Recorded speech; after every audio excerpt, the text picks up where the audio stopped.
Alright, cool. Ready, bro? Yes, sir. Hot 937, Hartford's #1 hip hop and R&B. It's your man DJ Michi, the Black Kennedy, the young heavy-headed man. I'm in the building. You know what it is. It's that Up Next show. And we got a special guest in the building. Not even a special guest. We got a legend in the building. You know what I'm saying? The young legend in the building. Mr. It's Easy. Hello. Mr. It's Your Favorite Song. Hello. And I'm pretty sure, I'll bet money that my guy definitely wrote one of your favorite songs. It might have happened. It was good. You know, good. Eric Bellinger in the building, man. What's up, man? I'm good, man. Happy to be here. Happy to be back up here. It's always love. Yes, sir. Yes, sir. Y'all always show the craziest love. I'm always ready to give it right back. Of course, man. And I know you here with this new single, Type of Way. Yes. Very fun, you know, good, just nice little bop. You know what I'm saying? Nice little club record. Mm-hmm. And, you know, we up here burning the record crazy, and they loving you up here, man. Yeah, man. It feel good, man. You know, traveling a long way all the way on the East Coast. Yeah, I'm still feeling right at home. That's what's up, man. And I know you got an album on the way. Mm-hmm. Yep, September 27th. Mm-hmm. Man, Saved by the Bellinger.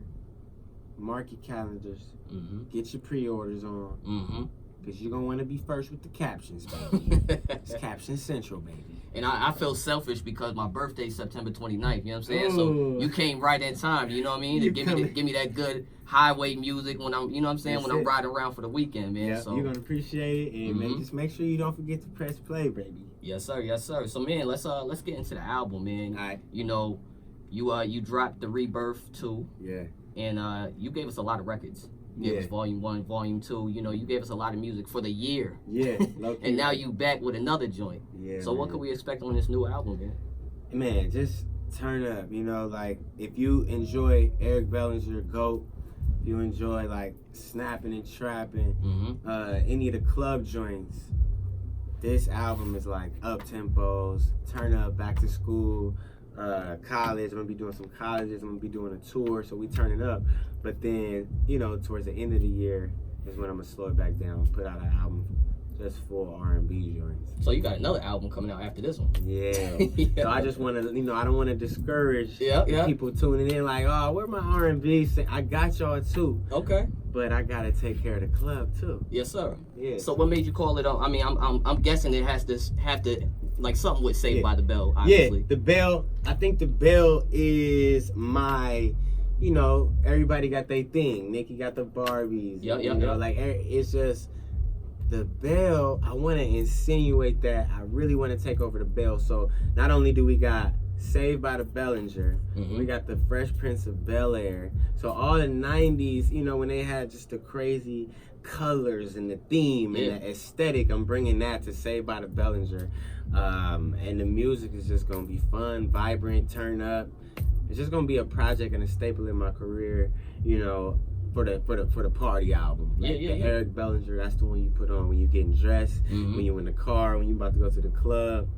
And then y'all know what to do with the cuffing season joints later on. And it seems like it's gonna be like that type of vibe, just because you know you got the new single Moist with K Camp. Yeah. You know that's one of them records where, like you saying, you're gonna give people the party joints, but you're gonna kind of give them levels to that. Yeah. You know what I'm saying? Like you can listen to this on your way to the club. Yeah. You know what I'm saying? But right before you get into the club, before you take a couple shots, before you get into the club, you can put this record on. And then when it come on in the club, you run into the dance floor. It's the feeling. That's what's it's up. It's the energy and the music, man. Like it's the simple catchiness. It's the melodic melodies that are actually great melodies. Like these are crazy beats, but these melodies are really good melodies. And I think just combining the two with all 10 joints, it really enabled me to just pinpoint the sound sonically. And, you know, Moist is a big bar to set, you know, and I know that the people and the fans, they're going to love the rest of them. They just the same equal amount of energy, but each song is just its own song still, cohesively with the whole project. And I know the Rebirth too, you had a lot of dope, you know, features on that album. So, you know, are we going to be getting some features on this one too? Definitely, man. On this one, we got K Camp, as you see on the single. You got Wale, you got Marcus Black, you got Guap Dad, you got Kalani, you got you got some people that honestly for me, I like working with my friends. I like working with the homies. I like working with, hey, can I send you this joint? Or hey, can you come through? Or hey, can you know? And I've just grown to learn that that's just the best way to do it. Just to be organic. you know, just to work with who want to work with you. You know, it's a lot easier when it comes to, let's go shoot the video, let's go do a show together, can you post this, like, can you, you know, and a lot of times the artists, we want to reach out to, but when you work with your family, your family gonna treat you as such, you know. So I love just working with my peers and the people that I'm fans of personally. Nah, that's dope, man. And you know, speaking of being fans, you know, coming up, because obviously you wrote records for, you know, people like Usher, Chris Brown, you know, Trey Songz, Justin Bieber, all these different people, and obviously the list goes on. But you know, coming up, who was some of the people that inspired your pen? Man, Lauryn Hill for sure. Dream, definitely. Smokey Robinson with everything he did for the entire Motown, you know, that whole era. And, you know, you got people like LaShawn Daniels, you know, you got JQ from the Clutch, you know, Erica Nuri, like the people that created the sounds of the R&B when I was like graduating high school and like all the early 2000s R&B. I really was looking up credits. I really was finding out who did what so I could listen to more of their work. That's dope. Not just the artists, you know. So I was always a student of the game. So, man, shout out to everybody that's the students of the game out there that really want to better themselves by studying other people that are masters at their craft. So, now, at what point in your career, like, you know, with you penning all these big records and, you know, these records for some of the people that, like you said, you're fans of, like, at what point in your career did you feel like, all right, now it's time for me to be the artist? I would say it was later in my career, honestly. Like, the writing, I was seeing, like, so many people after a while, like, they just were so used to seeing me as a songwriter. When really I started off as an artist. I started off in singing groups, and my introduction to the music business was performing, was entertaining, but I got my break from writing. So a lot of people might have recognized me first or seen me first as a songwriter, but my original passion, it was just like, man, these songs is good. I also had to make the timing right because you got to strike while the iron is hot. Absolutely. You know, you don't want to, they calling you to come to a session, you're like, nah, I'm focusing on myself. So, you know, with the success of my songwriting career, I really had to balance it in a way that wasn't disrespectful to people when I said, no, I don't want to come to the session. So I was like, you know, treading water, like, all right, I'm a low-key go. Maybe I'll do a couple songs, but I got to give myself a little bit of time too. And then maybe like 2 years ago, I just really, really locked in on me, you know, once we put out like GOAT, you know, and I started doing my tours. I started traveling and just really getting the word out about GOAT to the point where I took myself serious, and I think at that point the world took me serious as well. That's what's up. Because I was wondering, because I'm just like, I wonder if he like just wrote that record for that artist where it was just like, I'm tired of just writing these records for these artists that don't do it justice. Like, I'm about to do this thing now. You know what I'm saying? I think it was just, I felt it. Like, it was time. The people, I was starting to turn in songs to labels and A&Rs, and it was like, yo, why you don't just put this out? And I was like, I don't know. That's dope. Nah, that's what's up, man. And I know, you know, it's been all these lists and all these things out there, you know, with the top artists and all that stuff. I mean, from listening to your music, you could tell that you pull from a lot of different artists and you know, especially people that you wrote for. So, like, what's like your top like 5, and it don't have to be in a specific order, but like top 5 like R&B artists of all time for you? For me, male, female, or like male? Both? Oh, that's an easy one. Because I'm going to say, of course, for me, you got... For me, I got Brandy. I got Usher. I got would you consider Stevie Wonder? Yeah, absolutely. All right. I think Michael Jackson with the execution of a song. Nobody does it like Michael to me. And then maybe the last person, Eric Bellinger, the world just needs to know. I really think I'm crazy. I really think I'm crazy. In the most humble way. Like, you gotta know you nice, because in this world, they not gonna tell you nice. They not gonna just roll out the red carpet. And I think I was always waiting for somebody to give me some type of validation to be able to fully and confidently walk in my greatness. And when it never came, and I still felt like I was nice. I still felt like God gave me a gift. I didn't worry about the gratification. I more so worried about the internal joy. When I hear my own music, it's like, that's dope. This is great music. Yeah. And I think feeling good about your own craft should be gratification enough. Yeah, that's dope, because I feel like I've talked to other artists where they're like, once they come out with a product, they hate listening to their music. You know what I'm saying? Like, they hate listening to their records. They to the point where, man, I hate performing that record. You know? So the fact that you can continue to listen to your stuff and really, feel that way about yourself, that's dope. I think you should. I think you really should. I think Jacquees was on to something. I think you should feel yourself. Yes, sir. For sure. Of course. And because if you don't, you know what I mean? You can't expect the world to. So, it's a fine line between it. But if you got to think about it like, I make music because I feel there's a void. Yeah. Absolutely. You know what I mean? So at the same time, I'm making the music that I feel is missing. So not only for the world, I need some tunes too. Absolutely. So, now, do you feel like there's a void because, how kind of people put, say quote unquote R&B is dead and like that type of situation? Like, do you feel like that's the void that you're trying to fill?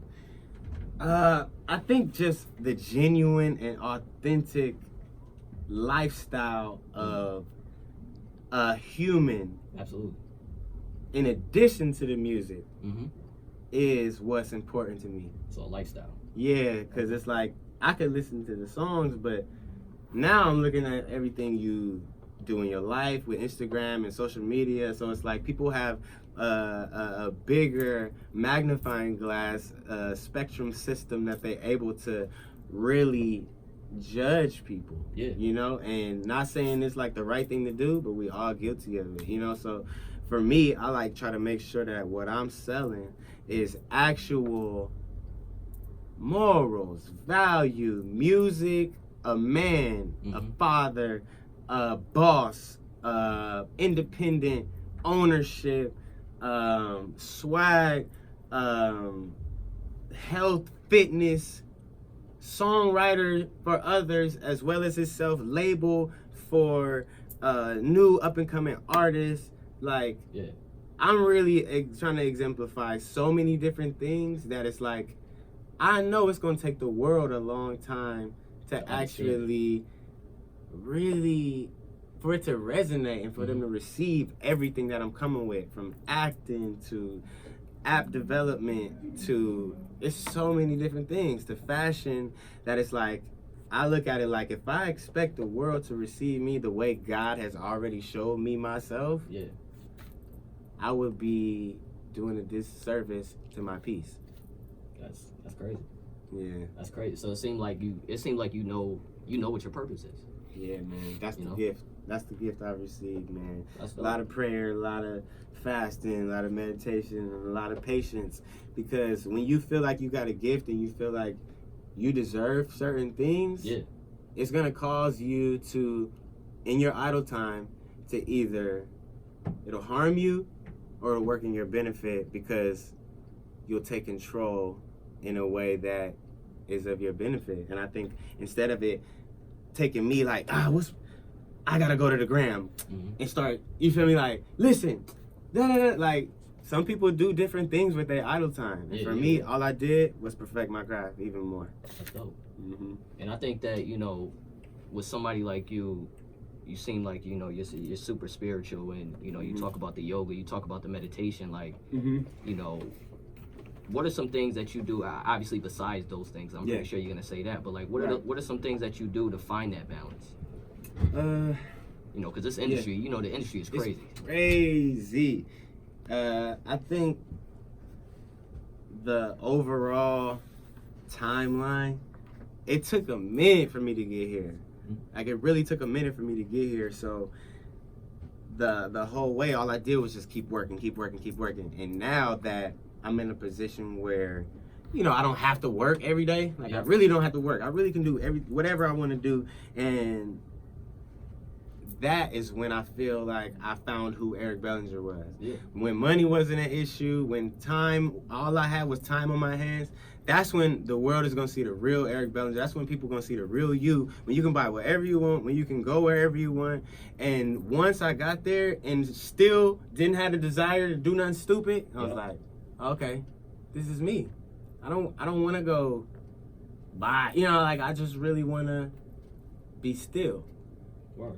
And that's when it was just like, oh yeah, I'm on a whole nother planet right now because my desires have passed earthly materialistic things.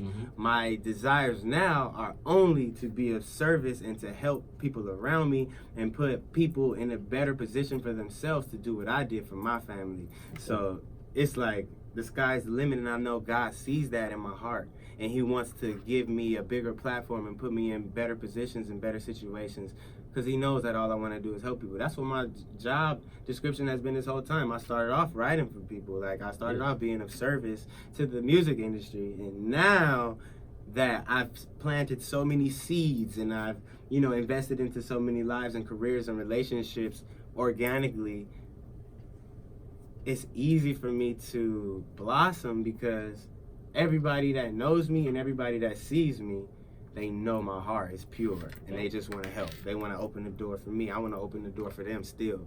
And that's just who I am. And I feel like when you're a real good person, it hasn't been like time for good people. Yeah, bad things happen to good people. Good things happen to bad people. It's unfair. It's unfortunate. And it's what you do with that knowledge that defines you. And I'm talking slow, I just want to get it out right, but I'm saying everything I want to say, and I'm even happy with that. Thank you for the time. Man. Definitely, and for all the yogis and meditate like me, man. Can we get another meditation music, man? Yeah, I'm working on it. Okay. I'm working on that. I'm gonna drop that next year, hopefully, meditation music too. Dope. I already got some ideas for it, so that's what's up. I think we gonna make that one happen. Listen, man, I appreciate you so much for coming through, my brother. You know what I'm saying? Salute to you and everything you got going on, man. And, everybody out there, September 27th, man, make sure y'all go out there and get that Saved by the Bellinger. Yeah. And, go stream, go request that Type of Way, that Moist record with K Camp. Yeah, man. And we're going to get into that joint right now, man. Let's do it. Appreciate you, brother. It's Hot 937. Yee. Cool.